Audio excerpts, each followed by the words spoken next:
Welcome, everyone. My name is Ambika. I'm joining you from Toronto, Canada, and I'm one of your hosts here at Ashram Talks. Ashram Talks is an international initiative that brings together people from around the world who are interested in exploring the Vedas, deepening their spiritual understanding, and learning more about the Bhagavad Gita and other ancient spiritual texts that continue to inspire today. We'll be hosting these classes twice a week, Mondays at 7:30 p.m. Eastern and Thursdays at 8 a.m. Each week, we'll feature a different speaker, so be sure to join us for thoughtful conversations on a variety of spiritual topics as we dive deeper into the teachings of the Gita together. I'd also love to invite you to follow us on Instagram at Ashram Talks English. And if you ever miss a live session, you can always catch the recordings anytime on our YouTube channel with the same name.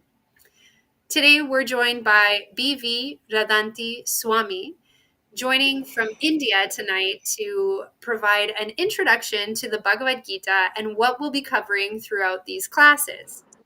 BV Raddhanti Swami is a monk in the Gaudiya Vaishnav tradition of Hinduism, inspired by his spiritual teacher, Srila Bhakti Vaibhav Puri Goswami Maharaj. He has devoted his life to sharing a message of universal love and devotion. Born in Sicily in 1964, he felt a deep inclination towards spirituality from a young age, and that calling eventually led him to the path of bhakti yoga, a practice that celebrates the beauty and depth of spiritual life. He currently lives in Vrindavan, India, where he is continuing his practice and supporting local bhakti yoga communities. Swami, welcome. We're so happy to have you here with us today. Thank you very much. I'm also happy to be here with you. Thank you. Thank you for joining us. Okay, so first of all, I would like to offer my respects to all my spiritual masters, because without their mercy, we could not enter into the deepest core of the yoga of devotion. And then I want to show my deepest gratitude to all the guys that are currently part of Ashram Talks English team, starting with Bhakti Rashanga Swami Maharaj, the promoter. Our hostess, Ambika Di Maria from Canada, Sienna Arpi from New York, US, Subhadra from Colombia. Our speakers, Simon Haas from Costa Rica, Haripriya Benedict from Malachua, Chandramukhi Berry from Australia, Madhuvrata from the United Kingdom, Krishna Chandadas from New York, US, and last but not least, our designer and social media manager, Radha Vinoda Prabhu from New Zealand. So thanks again to all of you for this magnificent service that we are about to begin. Let us now try to set the scene for both the Ashram Talks project and the Bhagavad Gita. Ashram Talks, as Ambika Di Maria was saying, is an international initiative to share Vedic wisdom. Our aim is to present the richness and teachings of the Vedic texts to sincere seekers throughout the world. We believe that these teachings can offer profound answers to both spiritual and other important questions in life. Regardless any kind of classification in relation to creed, race, color, gender, political opinion, and so on, there is a spiritual particle that gives life to every being. And it is with that particle, the soul, that we want to establish a relationship, to show her that what she is truly looking for, happiness, do exist. These material designations create differentiations in terms of caste, color, creed, nationality, etc., etc., and are the cause of the conflicts that are experienced in the world. Furthermore, the intrinsic fear that prevents every being from experiencing the happiness that is looking for is precisely due to the identification with these material designations. Appreciating the differences and seeing them as varieties of expression of the same beauty allows us to live in harmony with everything and everyone. Imagine a field inhabited by the same type of flower. This certainly has its beauty. But do we want to compare it with a field full of an immense variety of different flowers with infinite colors, scents, and shapes?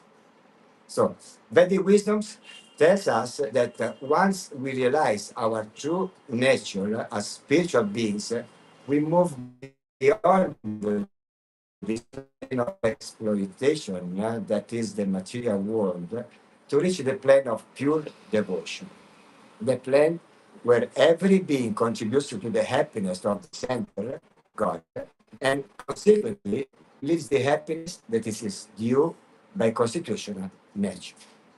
In order to realize this reality, the Vedic literature presents the Krishna concept of God, a personal form that has relationships with every being in his creation, relationships that are the fruit of his unconditional love for all beings, and that stand on the unconditional love that all beings have for him.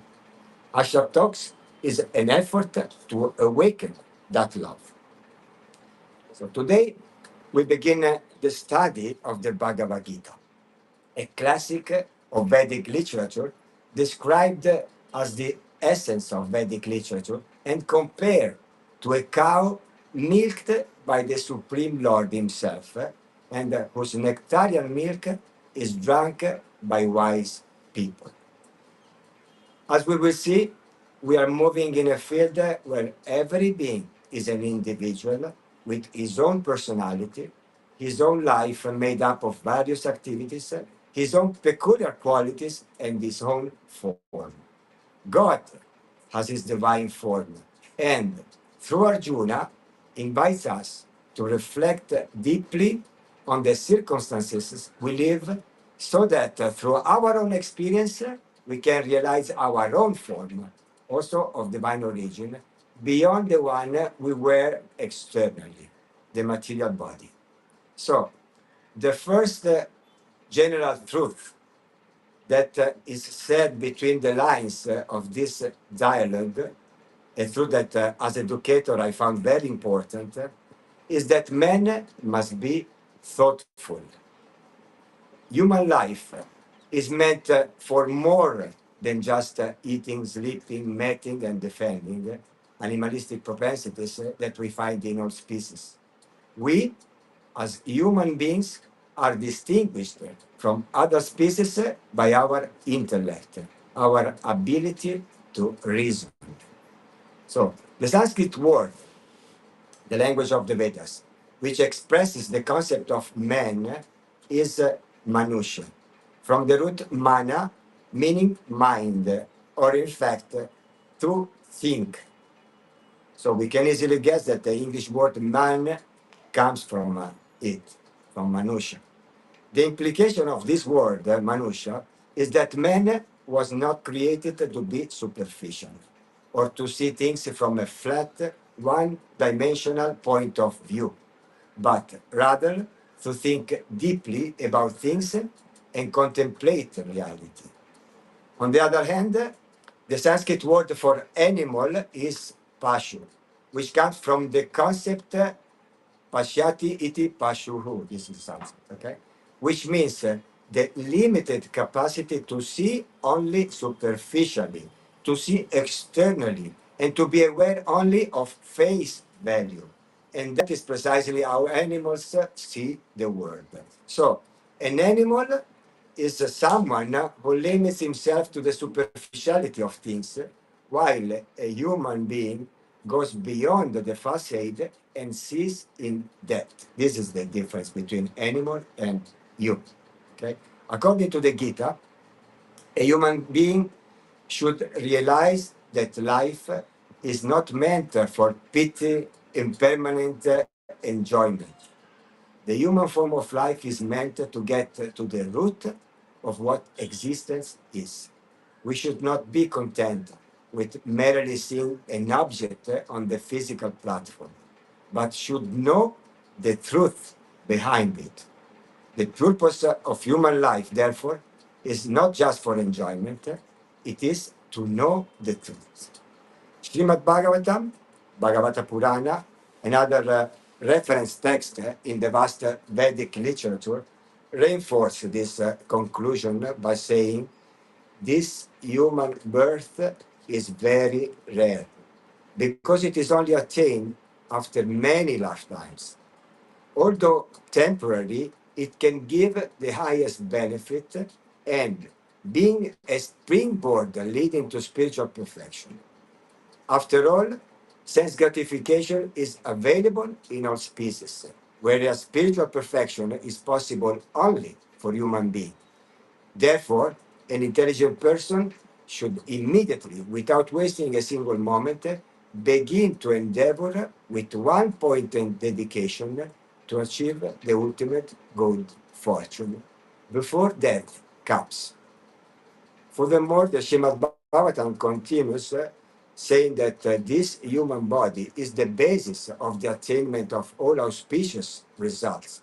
And although it's very rare, it has been obtained easily. It is like a strong boat in which to cross the ocean of material existence. Then, after indicating the need to find appropriate guides to learn how to travel on this boat, that is the body, it goes on saying that after acquiring this human body, a person who does not endeavor to cross this ocean of material existence, even after receiving so much facility, is certainly considered to be the killer of his own soul. Such is important to make a good use of this human form of life. So, the real and only purpose of human life is to know the truth. Why? Because as the Bhagavad Gita tells us, in the minds of those who are too attached to sense enjoyment and material opulence, and who are bewildered by such things, the resolute determination for devotional service to the Supreme Lord does not take place. That is to say, materialists do not realize the true purpose of the human form of life, and as a result, they are unlikely to ever become truly happy. It is all about the proper use of our bodies and minds. That is what makes us human. And as humans, only by acting within our natural capacity can we become truly happy. Krishna says in the Bhagavad Gita, while contemplating the objects of the senses, a person develops attachment for them, and from such attachment, lust develops, and from lust, anger arises. From anger, complete delusion arises, and from delusion, bewilderment of memory. When memory is bewildered, intelligence is lost, and when intelligence is lost, one falls down again into the material pool. Okay, so it seems that there is something wrong with doing what most people do, immersing themselves in a materialistic life. But why should we worry about this? Why should we worry about doing what everybody is doing, running a materialistic life? Krishna gives the answer. He continues his thought by answering this concern in a very enlightening way. One who is not a transcendental consciousness can have neither a controlled mind nor a steady intelligence, without which there is no possibility of peace.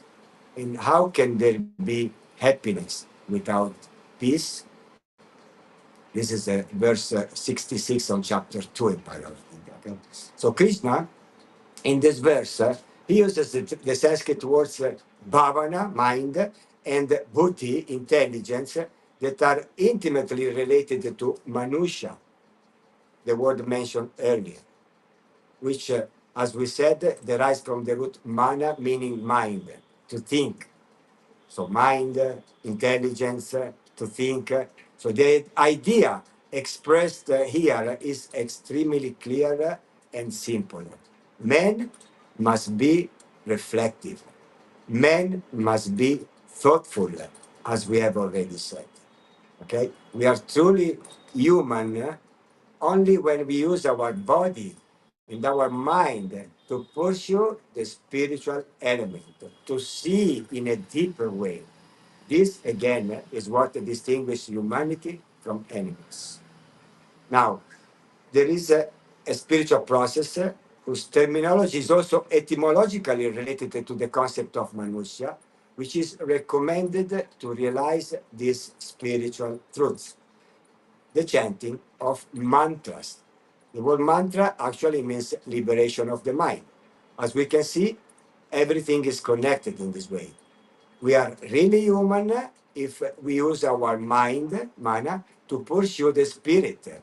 And the best way to do that is with the chanting of mantras. This is the main teachings that the Bhagavad Gita takes the reader on. Obviously, there are numerous secondary teachings in the Bhagavad Gita. It speaks about dharma, the natural characteristic function of a thing, its constitutional nature. It gives us elaborate explanations of why we are here in the material world. What is the best course of action while we are here? The various types of liberation available to us. In other words, it explains how to end material suffering. The Gita thus includes elaborate analysis of the human condition, but esoterically, its final conclusion involves the yoga of chanting, kirtan, glorification of God, since this is the recommended process of God realization in the current age of world history. Here is how it goes. The final teaching of the Gita, expressed in chapter 18, text 66, is that surrender to God is the essence of spiritual knowledge, and that universal, non sectarian spirituality is a path open to all. The great masters of this yogic science tell us that the process of surrender is largely influenced by chanting in a state of prayerful mind. Krishna himself specifically says that great souls always chant his glories with great devotion, chapter 9, text 14. In this way, chanting the names of God with a heart filled with devotion, bhakti, is where ultimately Lord Krishna takes Arjuna, and in this sense, it is also where the Gita takes its readers. Let's see now another point. As thinking human beings, we are led to reflect on a certain metaphysical understanding of reality. We ask, for example, who we really are. We are a body that has a soul, or a soul that inhabits a body. In the Gita, Arjuna, one of the main characters, the other being Krishna, is made early aware of a conception of the self that transcends bodily identification. He is also told that the living entity living in the body transmigrates from one body to another in a seemingly endless series of incarnations, which means that the living entity transmits from one body to another until it awakens to its original spiritual nature and thus to the spiritual world, completing the cycle once and for all. This point obviously will be covered extensively in our next lectures.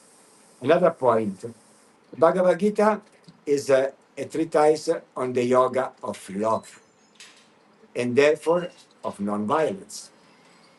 Natural consideration that we make when approaching the reading of this text is whether the battlefield before an imminent fratricidal war is the best place to talk about non-violence. Bhagavad Gita opens on a battlefield at the beginning of a great civil war. What exactly precipitated Arjuna's presence on the battlefield? Was the battle before him legitimate? Was he the right person to fight it? These are some of the questions we should answer to correctly understand the context. the scene in which this sacred dialogue takes place. Let, uh, Let us now try to contextualize this dialogue that took place between Krishna, the Supreme Personality of Godhead, and Arjuna, his friend and devotee. The Bhagavad Gita is a text with a well-defined context. And that context can be found in the Mahabharata, one of India's greatest epics. In a sense, looking at the Bhagavad Gita without reference to the larger epic is like walking into a room in the middle of a conversation when someone is halfway through telling a story. In fact, that's exactly what it is. Bhagavad Gita appears in the middle of the larger work. Therefore, any attempt to unravel the truth behind the Gita's violence will fail without recourse to the larger epic. Is that clear? No? We cannot understand properly the meaning of non-violence expressed in Bhagavad Gita if we don't contextualize properly. So the Mahabharata begins with a detailed genealogy that helps answer the question of why there was war. When reading the intricate who is who, we learn that demons came to conquer the world, and devas, gods in charge of managing the various material energies, came to stop them. Of course, to understand the basis of war, we need to delve into the theological background of this larger story. According to the epic itself, war is part of God's lila, spiritual pastime. If we study the book with this in mind, the otherworldly dimensions of the story will make sense, and the Mahabharata's internal perspective of war on war will emerge.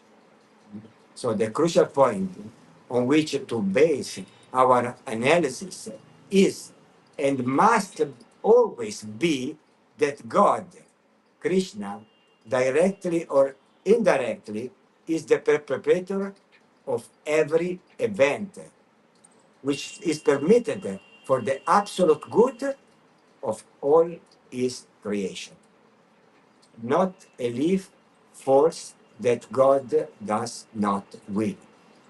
It sounds a little better in Italian. We say non cade foglia che Dio non voglia. It's more poetic anyway, no? But the meaning clearly is that nothing happens without God permission or guidance.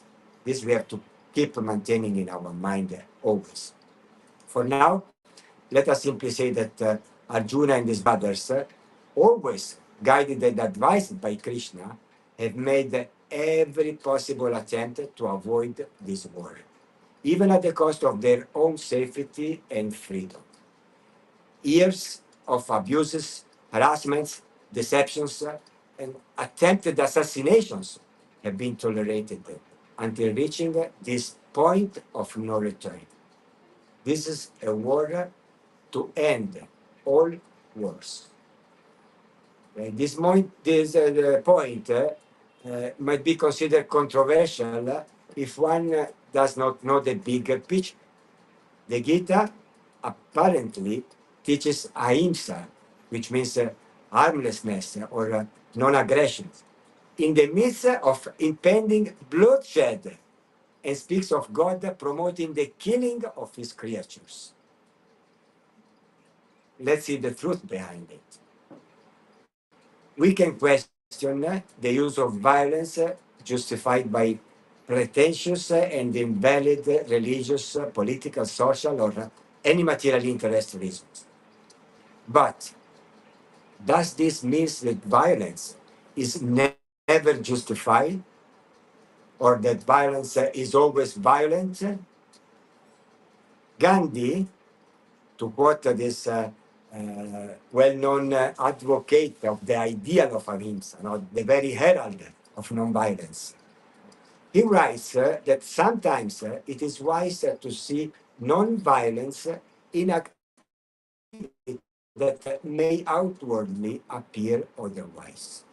He said, I have come to see what I had not seen clearly before, that sometimes there is non-violence in violence. I had not fully understood the duty of preventing a drunkard from doing harm, or of killing a dying dog, or one infected with rabies.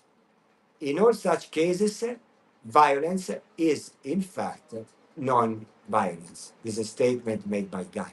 Right? So, Indian historian Surendranath Das Gupta, no? He was asked the following question.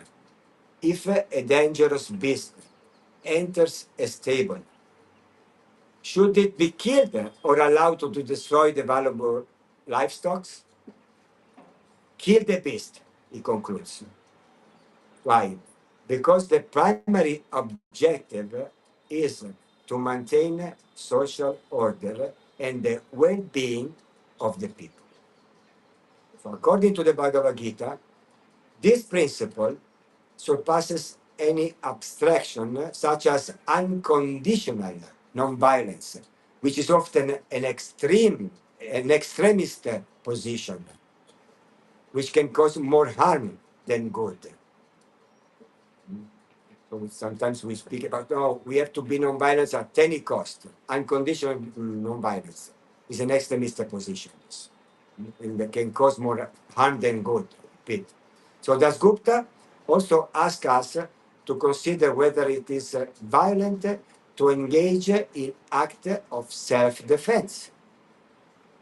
This was clearly the situation in which Arjuna and his brothers found themselves. This is what we should ask ourselves continuously, when facing situations in life. And we have to decide if to act in a way or in another way, to tolerate or act in a balanced way. That's why we have to be thoughtful, as we said at the beginning. So, as readers of the Bhagavad Gita, we can fall into two categories.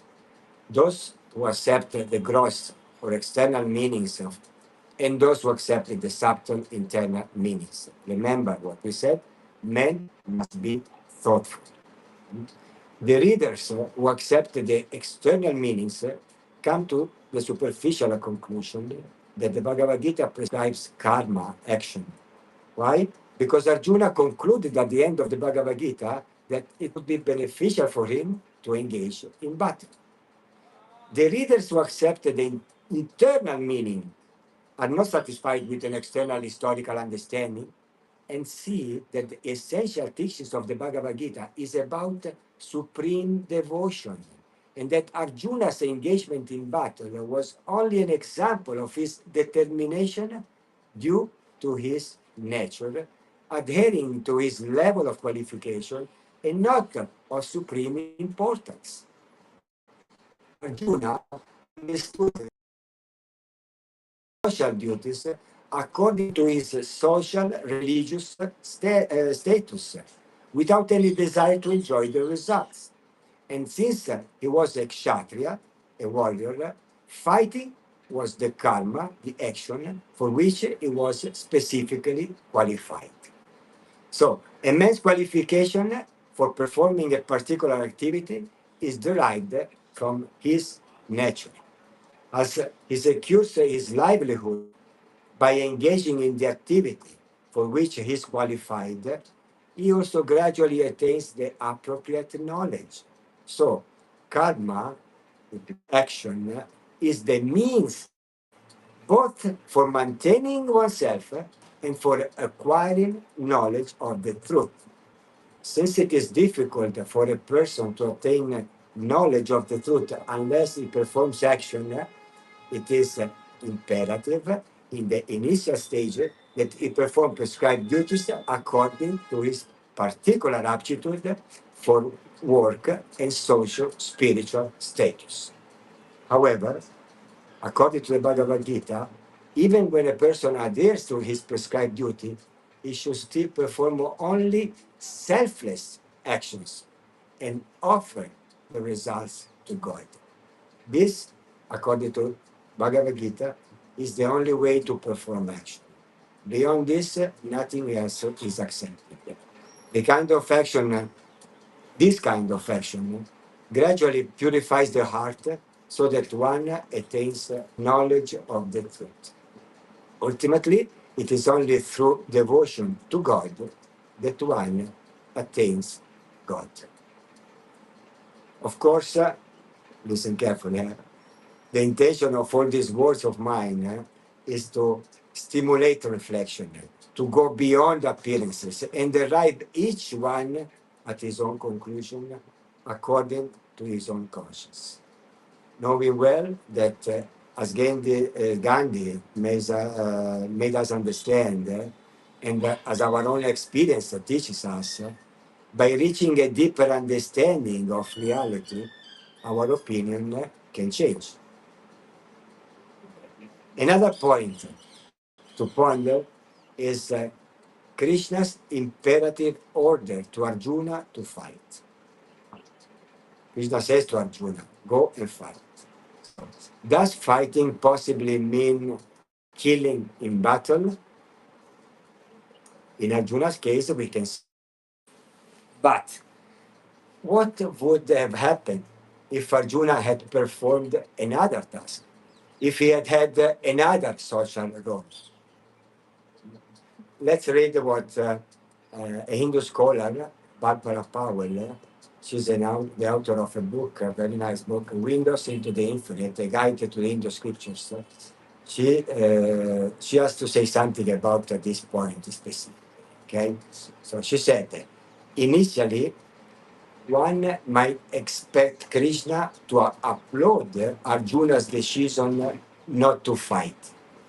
After all, by embracing non-violence, he seems to have assumed a morally superior position. But Krishna shows us a deeper truth. He will surprise us. Go and fight. He said, coward, he calls Arjuna. Such behavior is unbecoming of a man of your position. Go and fight. So, now she questions, does the Gita advocate violence? Of course not. In many other places in the text, Krishna exalts kindness and non-violence, even passivity. If there is one generalization we can make about the Gita, it is that it embraces diversity. No one occupation, standard of conduct, or spiritual path is appropriate for everyone. Different people require different paths.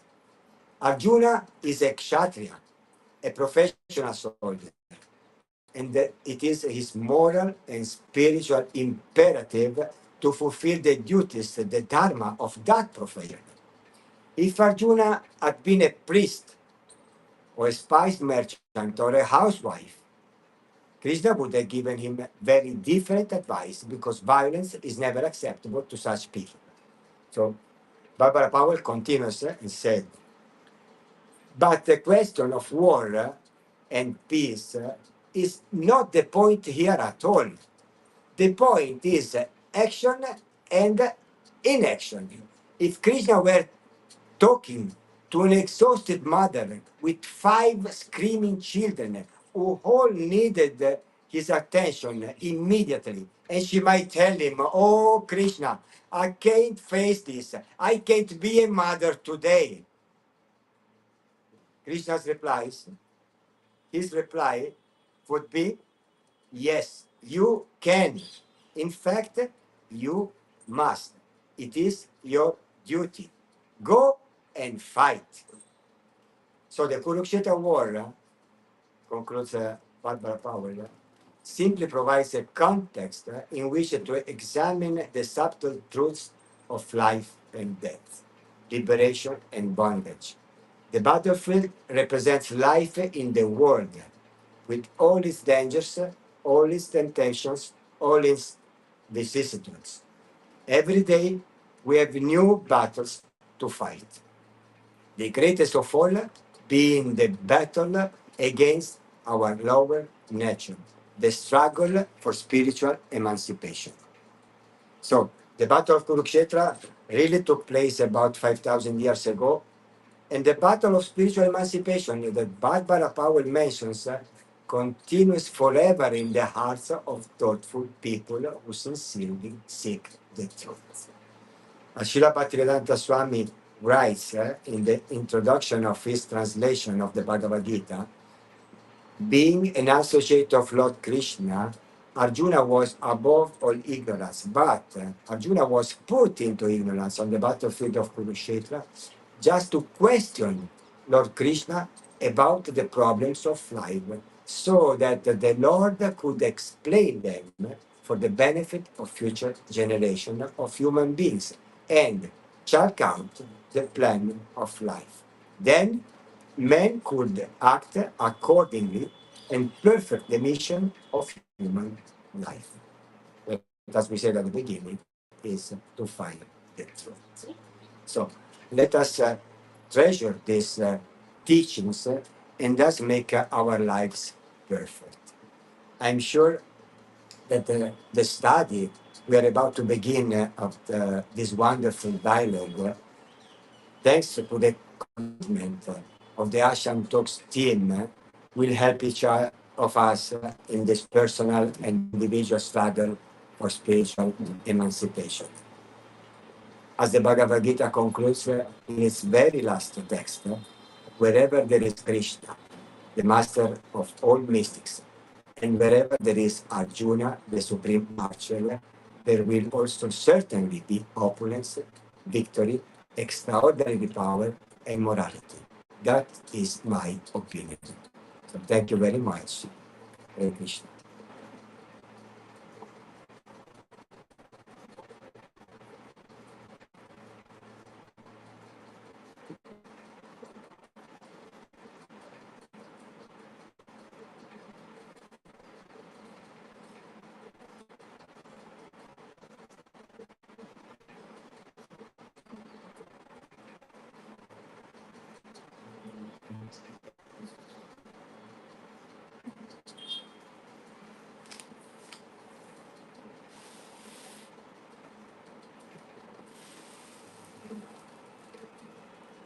You cannot hear you. Cannot hear. Microphone. Sorry about that. Microphone. Thank you, Swami, Yeah. for this excellent class. We're looking forward to what's coming next in this study of the Bhagavad Gita.